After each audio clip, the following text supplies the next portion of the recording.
Benvenuti, oggi è lunedì 27 gennaio 2025. Il sole sorge alle 7:08 e tramonta alle 17:17. La luna si leva alle 5:48 e cala alle 14:56.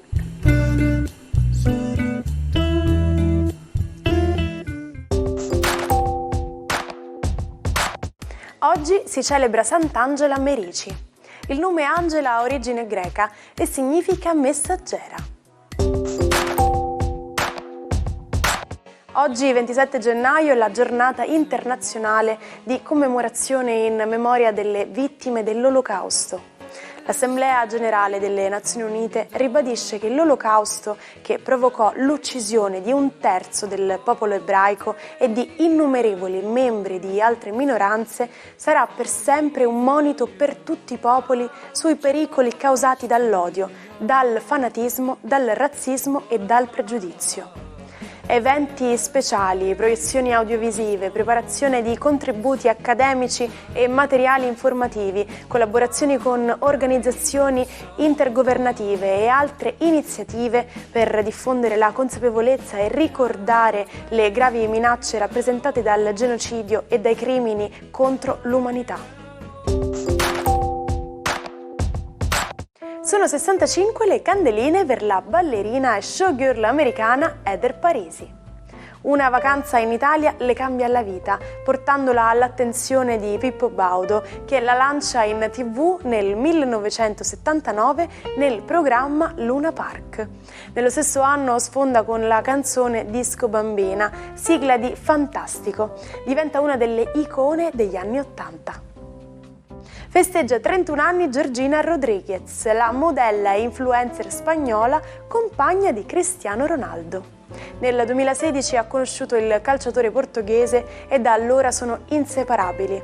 Georgina ha una carriera da modella e influencer, con oltre 64 milioni di follower su Instagram. Compie 29 anni Ultimo, il cantatore romano che ha conquistato il pubblico con le sue canzoni d'amore.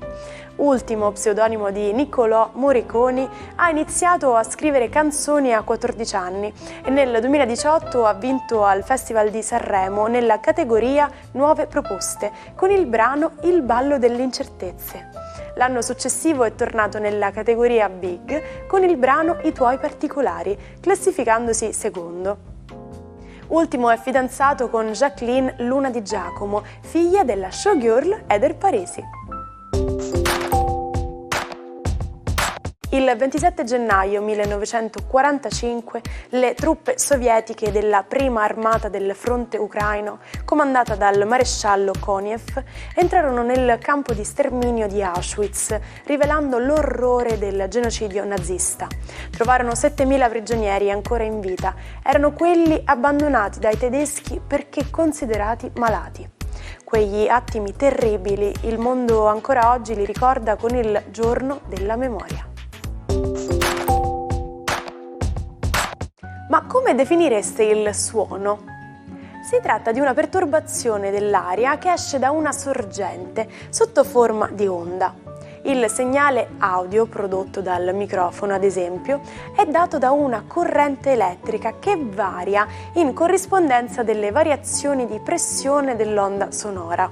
Ed è per questo che all'interno del microfono, ma anche all'interno del nostro orecchio, è presente una sottile membrana che vibra quando è investita dalle onde sonore. Questo movimento crea il segnale elettrico. Il 27 gennaio 1922 moriva a Catania, sua città natale, lo scrittore Giovanni Verga. Padre del verismo e drammaturgo, fu nominato senatore a vita 2 anni prima, in occasione del suo 80° compleanno. La sua residenza catanese è stata trasformata in casa museo. Se siete persone un po' sbadate o goffe, vi sarete sicuramente sentiti dire: sei come un elefante in un negozio di cristalli. In inglese, invece, si dice to be a bull in a china shop. ossia essere come tori in un negozio di porcellane.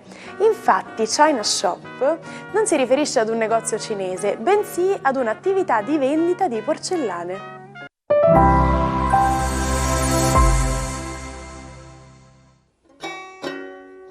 Non perdete l'opportunità di restare sempre aggiornati con i nostri video. Iscrivetevi e attivate le notifiche per non perdere nessun nuovo contenuto. Il matto di oggi è il compositore Wolfgang Amadeus Mozart. Talento precoce e ribelle, pianista prodigio a 4 anni, compositore a 5. La potenza del suo genio musicale ha suggestionato l'immaginario collettivo e, unita alla morte prematura e misteriosa mentre era impegnato nella composizione del Requiem, ha alimentato la leggenda romantica del suo avvelenamento a opera del musicista della corte di Vienna Antonio Salieri, invidioso di lui. Ci salutiamo con la frase del giorno. Friedrich von Schiller diceva: chi non osa nulla, non speri in nulla. E quindi osate in questa nuova settimana che è alle porte. Oggi è lunedì e non c'è giorno migliore per iniziare una nuova attività che ci appassiona. Appuntamento come sempre a domani, mi raccomando, vi aspetto. E buona giornata dalla vostra Martina.